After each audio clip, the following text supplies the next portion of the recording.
¿Cómo están? Bienvenidos a este primer capítulo de Minds, un capítulo en el cual discutiremos temas controversiales de la actualidad. Mi nombre es Daniel Pimiento. Yo soy Juliana Marín. Mi nombre es Isabela Ramírez.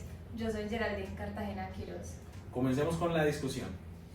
Me parece muy interesante algo que les estoy enviando en estos días, un documento muy chévere que se llama La búsqueda de la felicidad y la felicidad en el concepto de la modernidad, de Ashish Nandy, en el cual me llamó la atención una concepción que tiene, digamos, iniciando el documento, y habla de que la felicidad es un concepto que sabemos que es subjetivo de cada uno de nosotros, todos sentimos felicidad de una manera distinta, pero él propone si la felicidad que nosotros vivimos hoy en día es una construcción o un adoctrinamiento por parte de los gobiernos, digamos, que tenemos. Y daba como ejemplo algunas, digamos, citas históricas, pero a mí me llama la atención, digamos, yo haciendo como una analogía con esas citas que él toma, y me parece, digamos, interesante el tema de los nazis. ¿Por qué? Porque los nazis sabemos de que, a pesar de que había mucha gente que no estaba de acuerdo con lo que hacía Adolf Hitler, pero los que eran, digamos, 100% fieles a él, vivían felices, incluso con sus conductas, pues su genocidio y toda su maldad, pero aún así eran felices. Entonces, esa felicidad era porque realmente ellos sentían agrado al hacer daño o al, digamos, establecer su propia ideología, o era un adoctrinamiento por parte de la misma cultura nazi sobre que ellos debían ser felices o debían sentirse felices solamente por el hecho de ser nazis. Entonces me llama la atención eso. ¿Ustedes qué piensan? No, pues, o sea, ¿tú por qué dices que ellos eran felices? O sea, ¿por qué sabes que ellos eran felices? Porque, por ejemplo, eran muy orgullosos con lo que hacían. Por ejemplo, se paraban en las plazas, celebraban cada que lograban conquistar un país, bailaban sobre los cuerpos de los asesinados, y eso demostraban, digamos, una felicidad interna por lo que hacían, un orgullo. Pues por ese lado yo diría que es más que todo como el orgullo ante lo que, pues como su objetivo en ese momento. Sin embargo, pues la felicidad es algo muy subjetivo e individual. Por ejemplo, muy ligado al tema de lo cultural o la Adoctrinamiento. Adoctrinamiento. Uno sí puede, pues, como decir que desde la niñez uno va como creciendo y le van inculcando culturalmente cómo ser feliz. Por ejemplo, yo vengo de una familia en el que, por ejemplo, desde chiquita me inculcan que la felicidad es, no sé, conseguir muchas casas o muchos carros o rodearme de lujos. Entonces yo, por ejemplo, en ese ambiente puedo crecer pensando que si no consigo eso que desde chiquita me están planteando, nunca voy a ser feliz. Como otro puede ser el caso en el que puedo crecer en una familia muy pobre y desde chiquita simplemente me dicen que la felicidad viene del amor, que viene del compartir con los seres amados, con los amigos que más quieres, con el reír, con el jugar y disfrutar de cada momento, y así me voy enfocando más, o esa persona se va enfocando más a ser feliz con lo que obtiene simplemente del vivir en el día a día. Entonces, pues sí, son muchas cosas que... Incluso yo creo que, ya metiéndonos más aquí como a Colombia, de Medellín, que varias veces nos han calificado como uno de los países y una de las ciudades más felices del mundo, pero lo que en realidad la gente de afuera no sabe es que aquí nos quejamos por todo. O sea, desde que nos suena la alarma, desde que nos paramos, ya nos estamos quejando por todo lo que nos pasa o nos va a pasar en nuestro día a día. Entonces ahí sí entra como a jugar parte eso que tú dices, porque si por ejemplo mi familia me dijo, no, es que tu felicidad es ir al colegio a ver a tus amiguitas, obviamente desde que yo me levante ya voy a estar feliz porque voy a ir a ver a mis amiguitas. Otra familia me puede decir como, no, tú no vas a conseguir la felicidad hasta que te gradúes, tengas tu título, tengas tu casa, tu apartamento, tu especialidad, tu carro, tus miles de cosas. Pero entonces la felicidad ya pasa a ser algo muy de cada persona. No sé si eso influya tanto como si influya más en la familia o si influya más en el entorno en el que crecemos. Yo entiendo entonces por lo que ustedes hablaron que la felicidad es una construcción que viene desde la infancia, pero en realidad pues yo no estoy de acuerdo con eso, sino que uno culturalmente entiende cosas que uno como persona se supone le van a dar felicidad, pero en realidad no es el sentimiento que generan todas las personas. Entonces para mí, como decía la compañera Juliana, es una construcción propia que se va llenando de motivos a medida que uno va viviendo. Entonces, pues la felicidad no es como una definición en general, sino que pues lo quiero entender como una definición individual que no va a ser compartida por todo el mundo. Mira, qué interesante eso que dices porque pues haces como esa contraparte de lo que estaba proponiendo el autor y quiero citarlo en este momento. Él dice una frase que en algunas culturas la felicidad o al menos la reducción de la infelicidad es en menor medida una cuestión de realización o logros personales y dice que es más un estado mental asociado a afinidades comunitarias y comportamiento social. Mira qué interesante eso y también poniendo en contexto lo que decías de Colombia, Bangladesh, que yo creo que todos conocemos dónde queda Bangladesh, al lado de Malasia, ¿cierto? Abajo de India. Bangladesh siendo uno de los países más pobres del mundo, entre las encuestas de felicidad es uno de los países más felices del mundo. Y llama mucho la atención porque entonces, ¿será que se condicionan a pesar de lo que hablabas tú precisamente, Isa, sobre que si me enseñan desde pequeño a que mi felicidad va a ser esta o este objetivo, y si yo lo encuentro en mi vida, y ya sea que el objetivo sea tener una familia, entonces sí me condicionaron a una felicidad, o sea, me condicionaron o yo la construí. Nací con ese concepto, idea propia de felicidad, o sea, ¿es mía realmente o mi felicidad de otras personas?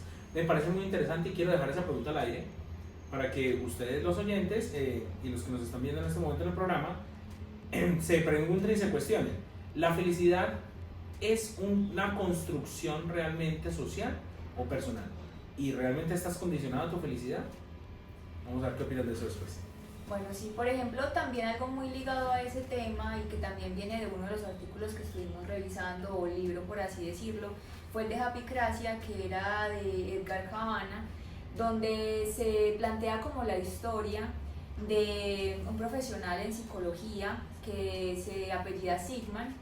Él fue escogido para ser director de la APA, que es una asociación de psicología por allá de Estados Unidos, algo súper importante. Sin embargo, él se enfoca como en encontrar un objetivo en cuanto a la psicología, que es como magnificar las fortalezas del ser humano. Y todo en búsqueda de algo que siempre nosotros queremos en la actualidad, que es ser felices.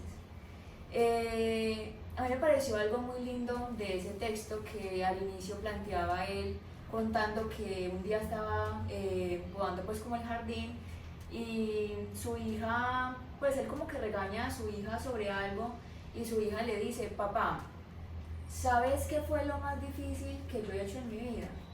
¿Te acuerdas cuando yo era muy chiquita y me quejaba por todo y simplemente yo dejé de quejarme por todo? Bueno, papá, si yo lo logré, tú también puedes dejar de ser tan gruñón. Entonces, pues, eso me pareció muy bonito porque eso llevó a Sigman a pensar o simplemente como a catalogar su objetivo para exponer ante esa institución o esa APA donde él iba a ser el nuevo director, que era el fortalecimiento o la magnificación de esas fortalezas, haciendo como hincapié en qué cosas eres buenos, qué debes seguir haciendo según tus habilidades, lo que te hace feliz, más no como tratando de resolver una enfermedad o debilidad. Entonces, por ejemplo, ahí se puede evidenciar cómo esa construcción, que eso viene desde los años pues antes del 2000, 2003 más o menos, que empezó toda esa construcción, cuánto hemos avanzado en la parte de la psicología y la felicidad. Entonces, ligándolo mucho al tema que estábamos hablando, me gustaría saber ustedes qué piensan acerca de esa construcción en cuanto a la psicología positiva. ¿Ustedes de pronto han tenido contacto con un acercamiento en la parte psicológica o han pensado en el por qué consultar a un psicólogo, o si han basado de pronto toda la vida en estar enfermos, débiles, o qué pueden decir? Bueno, y ahí me parece súper lindo eso de la niña con el papá, porque eso nos hace dar cuenta de que los niños tienen una percepción distinta de la felicidad a la que tenemos los adultos o a la que empezamos pues a desarrollar en la adolescencia. Para un niño todo es lindo, todo está bien, entonces es feliz. Entonces el hecho de que un niño se esté quejando por algo y deje de quejarse y que lo haga conscientemente, eso necesita un grado de madurez mental inmenso, y decirle al papá: tú también te puedes dejar de quejar. O sea, si yo me puedo dejar de quejar que soy niño, también te puedes dejar de quejar. eso es como que está mostrando la visión tan grande que tiene esa niña sobre el mundo. Y aparte, también como que, hablando ya de los psicólogos, yo pienso que todavía los psicólogos los ven todavía como un tabú, como no, solamente para gente enferma o cuando ya estés completamente triste. Y me incluyo, porque yo solamente he ido al psicólogo cuando he pasado por alguna crisis que me pone súper mal, que no me deja vivir, entonces ahí es cuando busco ayuda con el psicólogo. Pero yo pienso que el psicólogo es una herramienta muy importante que nos puede ayudar a ver el mundo de otra manera y apreciar como esos pequeños detalles que nos dan la felicidad, que no necesariamente son los materiales, sino los sentimentales, los hechos, las experiencias de las cuales podemos rescatar como las buenas cosas que nos van a llenar nuestra felicidad. Bueno, en cuanto a la parte de la psicología, en realidad es muy poco incluso el acercamiento que hacen los profesionales a las personas. ¿Por qué? Porque ellos solo van a enfocar también en hacer el manejo a la parte patológica de la salud mental. Incluso la universidad en la semana de abril, del 28 de abril, va a hacer una actividad que se llama la Semana de Salud Mental, va a estar liderada con la parte de psicología comunitaria y me parece una actividad que viene mucho al caso porque las personas que menos se acercan a los psicólogos son los estudiantes. Entonces me parece muy acorde esto de que vaya a la mano la felicidad y la parte de salud mental porque se complementa. Uno no va a ser feliz si hay algo que lo agobie y eso que ya habíamos definido que la felicidad es una construcción individual, pero a pesar de ser una construcción individual, si hay algo que está generando estrés, no va a ser una construcción que va a ser estable. Entonces en cualquier momento va a haber algo que en esa persona va a hacer que flaquee y va a ser una persona mucho más vulnerable. Entonces para mí una persona que tenga ese tipo de debilidad no va a ser una persona feliz porque no va a tener motivos para ser feliz según esa persona, no va a tener esos objetivos claros de felicidad y si hablamos de lo material que hablaba Isa en el principio no los va a conseguir porque va a ser una persona frustrada que cualquier mínimo problema va a ser de gran magnitud. Entonces va a ser una persona que no va a tolerar la frustración y con cualquier cosa se va a agobiar. Me parece muy, muy bonito lo que dices, aunque quisiera agregarte que, pues viendo también, digamos, dentro de la parte teórica y psicología de la felicidad, de que la felicidad, que ya dijimos que es una construcción individual, pero también tiene influencia en la parte social y comunitaria. Y me vino a la mente una pregunta que, digamos, puede terminar resonando en nuestras mentes y es, si de niños vemos que todo es feliz, ¿por qué vemos que todo es feliz?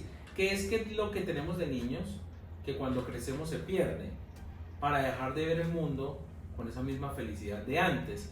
Entonces podemos también, digamos, preguntarnos a ellos mismos si el culpable de nuestra infelicidad somos nosotros mismos o qué es lo que nos hace sentirnos menos felices que cuando niños. Porque si cuando estamos en un mundo, digamos, más tranquilo, un mundo más sencillo que es el mundo de los niños donde no hay tantas preocupaciones, pero ¿qué son las preocupaciones para nuestras vidas? Si no son las que nosotros mismos agregamos o le vamos, digamos, sumando a cada una de nuestras vivencias. O sea, viendo eso, viendo claro la psicología de la felicidad, la psicología positiva, que por cierto tengo otro comentario sobre esto, me doy cuenta de que cuando niño, o sea, que el culpable básicamente de toda la infelicidad que tal vez he tenido he sido yo mismo, porque yo he escogido cada una de las situaciones que he vivido por tomar decisiones que en el momento he creído que son correctas, por querer tal vez avanzar en términos de vida, que voy a terminar no viviendo de la mejor manera y resulta que me pongo triste o digamos pierdo mi felicidad. Entonces básicamente es como si uno mismo fuera el verdugo de su propia felicidad y estabilidad emocional y eso me parece demasiado interesante. Y respecto a la psicología positiva, sí la he escuchado mucho, me gusta mucho este documento, sobre todo porque también uno puede traer, digamos, una concepción o una idea positiva y es que básicamente según como yo vea el mundo o como sea mi percepción actual, es según el grado de felicidad que voy y satisfacción que voy a sentir. O sea, eso quiere decir que si yo hoy me despierto con un pensamiento psicológico positivo, ¿cierto? O digamos, como decía la niña, ¿por qué tú no puedes dejar de ser gruñón? ¿Cierto? O sea, si digo no, lo voy a hacer, tal vez todo mi mundo se transforme y empiece a haber posibilidades de felicidad en otras cosas. Entonces no solamente lo que hablabas de los materiales, sino que empezar a buscar esa felicidad en las cosas pequeñas. Y esas cosas pequeñas pueden estar más cerca de lo que uno piensa. Pueden estar tan cerca como el saludo a una persona de la calle, o como simplemente compartir más tiempo con tus hijos o con tus papás. Y allí puede estar esa felicidad. Entonces me parece muy interesante eso.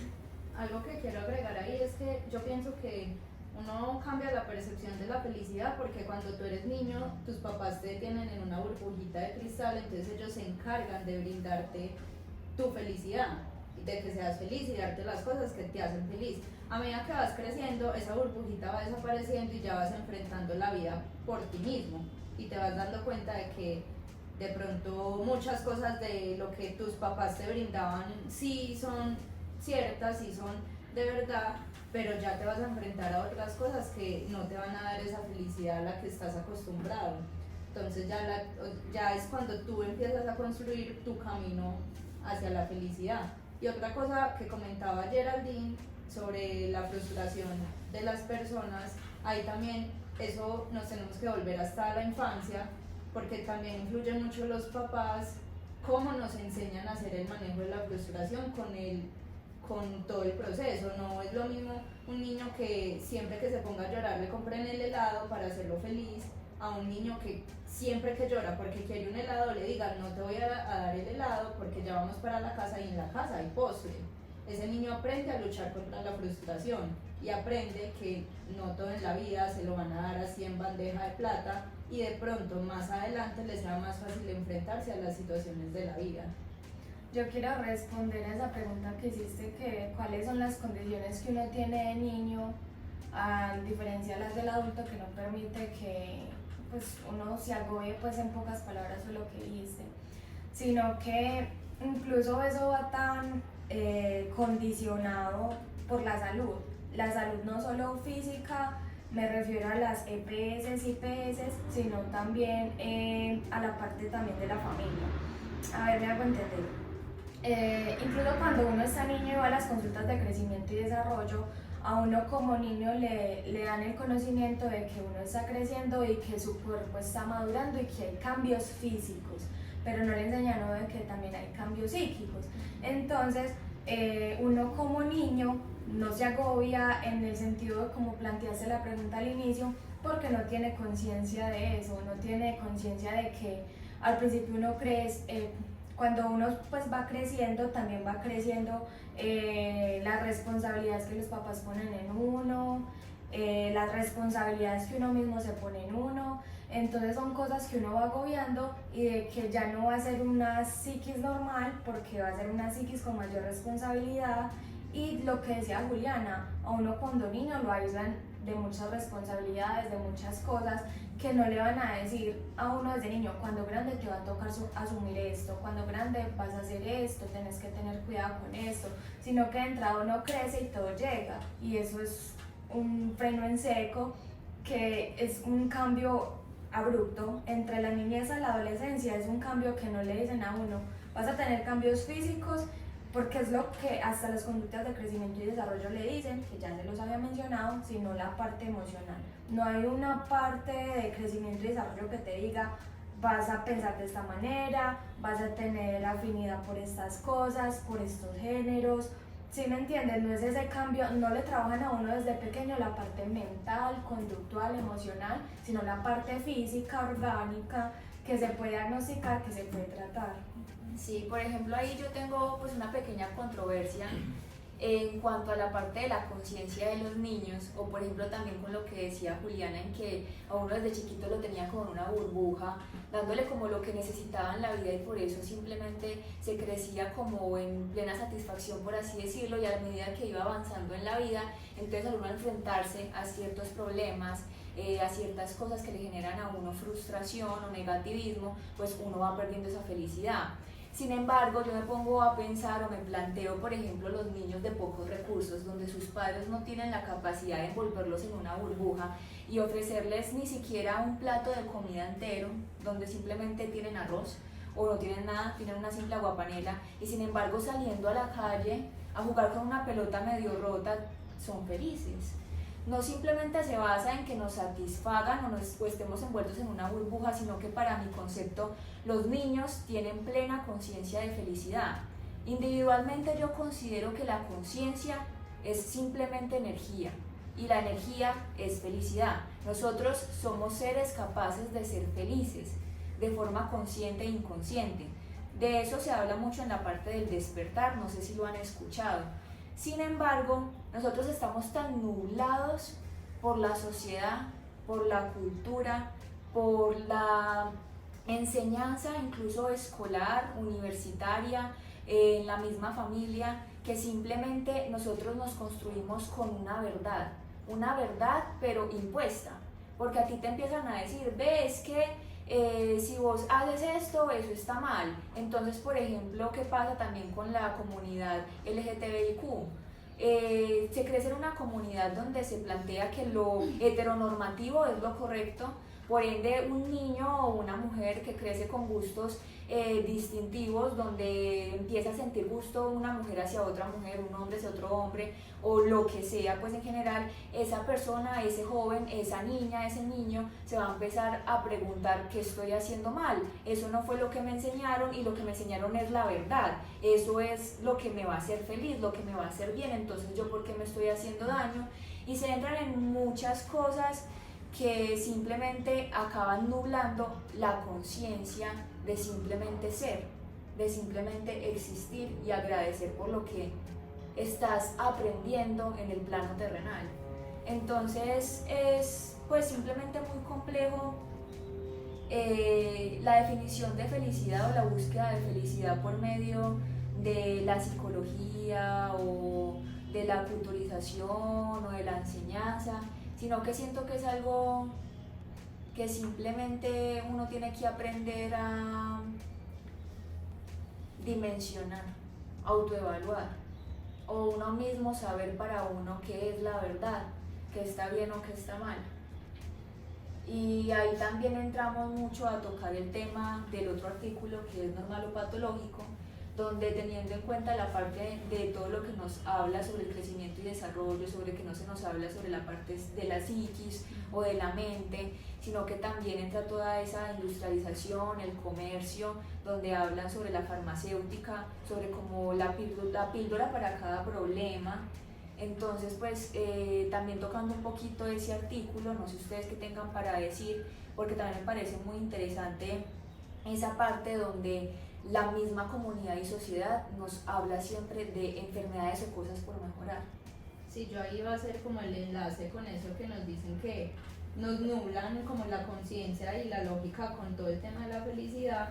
En el artículo normal o patológico de Alberto Molina, también las farmacéuticas y la industria médica se ha encargado de nublarnos la conciencia y la lógica. Entonces aquí en el texto me parecía súper interesante y fue como un shock darme cuenta la cantidad de farmacéuticas que han sido sancionadas por el tema de promover falsas enfermedades o agravar y agrandar los diagnósticos de algunas enfermedades solo para beneficiarse a ellos mismos.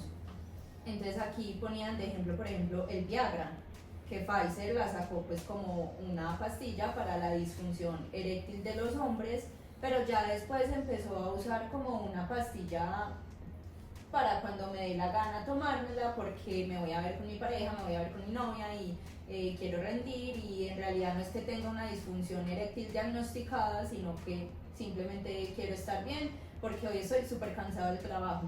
Entonces aquí obviamente ¿quién sale beneficiado? Pues sales beneficiado tú como paciente, pero no porque en realidad tengas un diagnóstico y una enfermedad, sino pues la farmacéutica te metió como esa idea en la cabeza, te nubló y tú le haces caso a ella porque simplemente es la farmacéutica. Y yo pienso que aquí en Colombia eso es demasiado común. ¿Cuántas veces nosotros, nuestras mamás, nuestras tías han ido a la farmacia a decir me duele esto, ¿qué me van a mandar? En cambio en otros lugares como Estados Unidos esto es un tema súper regulado, tú allá no puedes ir a una farmacia simplemente a pedir una pastilla para un dolor. Entonces, no sé, es como distinto. Y eso que en Estados Unidos están las grandes farmacéuticas. O sea, interesante eso, porque el tema de normal o patológico es como una pregunta y capciosa, ¿no? Pero hay que entrar en contexto para poder, digamos, dimensionar de lo que estamos hablando, pero normal o patológico. Entonces me pongo a pensar en lo que estabas hablando del Viagra, que también se llama la pastilla de la felicidad, ¿cierto? ¿Qué crea entonces esa adecuación del tomar este tipo de medicamentos en las personas? ¿De verdad crea un estado patológico? O sea, porque si no tengo un estado patológico, o sea, no estoy enfermo, no tengo disfunción, pero luego de que empiece a acostumbrarme a que, o a, digamos, mentalizarme por todo este proceso de marketing que hacen, de que la necesito para rendir más, digamos, es como si de verdad pasara yo de lo normal hacia un estado patológico, pero un estado patológico mental. Porque realmente un joven de 20 años o de 25 años no va a necesitar un Viagra para rendir, como dicen entre comillas, 4 o 5 horas, empezando que realmente no es antifisiológico que una persona pues rinda 4 horas, ¿cierto? Es totalmente antifisiológico, y yo creo que ahí se entra de verdad en lo patológico. Pasamos de lo normal a lo patológico de un momento a otro. Entonces ahí digamos vamos conectando este tema de que tú dices definitivamente también depende de la sociedad, porque a pesar de que tú hablas de que en Estados Unidos hay mucha regulación con esto de las farmacéuticas, allí empezó el problema. Empezó el problema en Estados Unidos por este tema de la droga de la felicidad. Incluso el emoji, no sé si sabían que el emoji de la carita feliz, el primer emoji del mundo es atribuido a esta empresa. Ellos fueron los que crearon el primer emoji, incluso están pidiendo en este momento regalías por todo el mundo que utiliza las caritas felices, porque ellos realmente crearon ese loguito o ese esquema de la carita feliz. Entonces súper interesante pues esta cuestión. Yo quiero hacer como un enlace entre el tema que tocábamos de felicidad y lo del tráfico de enfermedades. El documento daba a entender que el tráfico de enfermedades textualmente eran enfermedades, ficciones creadas por la industria farmacéutica. Entonces, lo que hablaba la compañera Juliana, muchas de las empresas fueron, para ser pues exactos, el documento hablaba de 8 empresas farmacéuticas sancionadas de 2.2 billones de pesos que tenían que pagar, y 4 de ellas habían aceptado esos cargos, por lo que pues ya habían salido del mercado por esto. Quiero hacer el enlace entre la felicidad, porque muchas veces esas empresas farmacéuticas han condicionado el pensamiento de las personas para hacernos creer de que estamos enfermos. Y normalmente enfermedad no es sinónimo a felicidad. ¿Quién le gusta estar enfermo? A nadie. Entonces normalmente van muy de la mano de que si no estoy feliz, también la gente que no está feliz se siente enferma, pero también los que están enfermos, realmente enfermos, no son felices. Entonces van a extrapolar mucho a conveniencia el término de enfermedad y felicidad. Y más que todo las empresas farmacéuticas. ¿Qué han hecho estas empresas farmacéuticas? Meternos en la cabeza. El documento hablaba de que ellos impactaban sobre todo sobre los aspectos de la vida cotidiana, y que sobre eso ellos se lucraban. Entonces es muy difícil las personas que tienen el desconocimiento de la salud saber en ellos qué es normal y qué no es normal.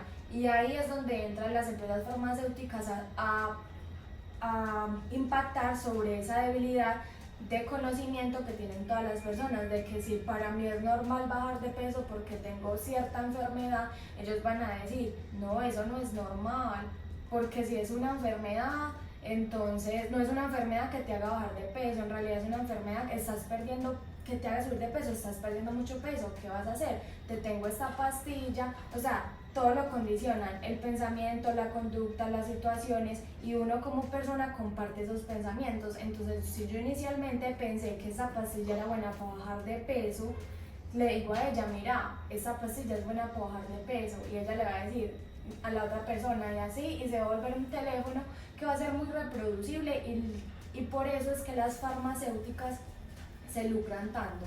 Ellas decían que el documento decía que un punto muy importante era que cambiar el aspecto de las personas que tienen sobre sí mismas, y por eso es como la estrategia de marketing que ellos tienen.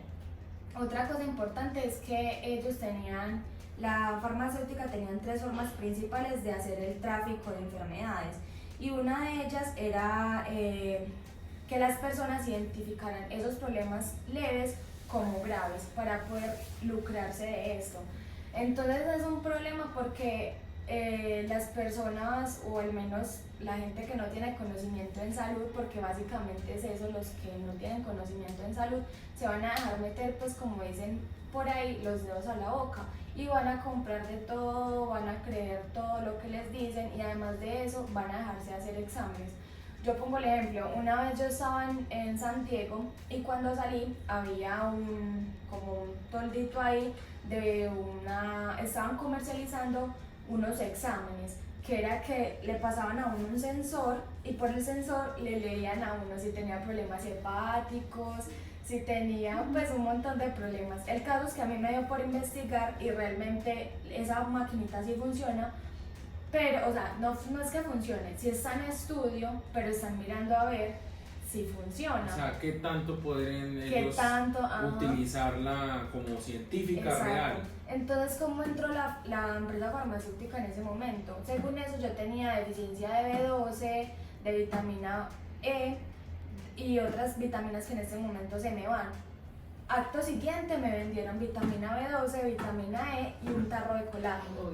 Entonces es como que mi conocimiento es, yo sé qué tipo de manifestaciones tengo, si tengo deficiencia de B12, si tengo deficiencia de vitamina E, de colágeno, y si tuviera esas manifestaciones realmente tengo una deficiencia marcada, tengo que consultar al médico, pero eso solo lo sé yo.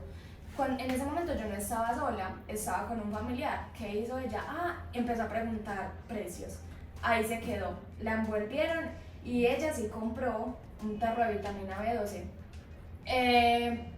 Cuando esa conducta en ella pues ya fue implantada, en el momento que yo me le acerqué a ella le dije, ve, es que si en realidad tuvieras una deficiencia de vitamina B12 de esto, tendrías esto y esto y esto, y es que, no, pues igual si no lo tengo, no me va a hacer daño tomármela, pues no sé qué. Entonces como que le inculcan ese miedo también de que, esa incertidumbre de que, y si sí, y yo le estoy diciendo, y si no, pero entonces el miedo gana. Y sí. Siempre. Entonces ella lo cumplió. Mira que es muy interesante y me gustó eso que dijiste, para que vayamos cerrando este programa de hoy. El miedo gana, y yo pienso que eso ha sido uno de los mayores problemas que tenemos. Yo pienso que una de las cosas que ha impulsado a la humanidad a hacer casi todo lo que hemos hecho ha sido el miedo a la muerte, el miedo al estar solos, el miedo a una guerra, y es lo que nos ha llevado a muchas de estas cosas. Entonces mira que decías, ellos crean el problema pero tienen la solución, y eso nos hace dudar mucho de verdad en qué mundo estamos. Entonces, ¿de verdad sí somos condicionados para ser felices? ¿De verdad nuestra felicidad está atada a nuestra crianza o nosotros mismos la construimos? ¿O definitivamente nuestro mundo es una infelicidad continua en la cual a medida que salimos de esa burbuja de niños, definitivamente estamos destinados a ser infelices? ¿O no? Veámoslo en el próximo capítulo de Minds. Muchas gracias por acompañarnos, jueves de cada mes.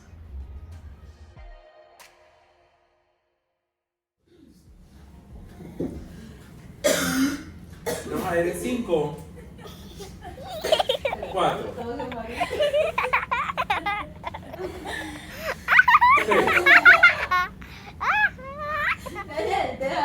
En medio de esa culturización que se ha visto. Fue puta. Es muy interesante.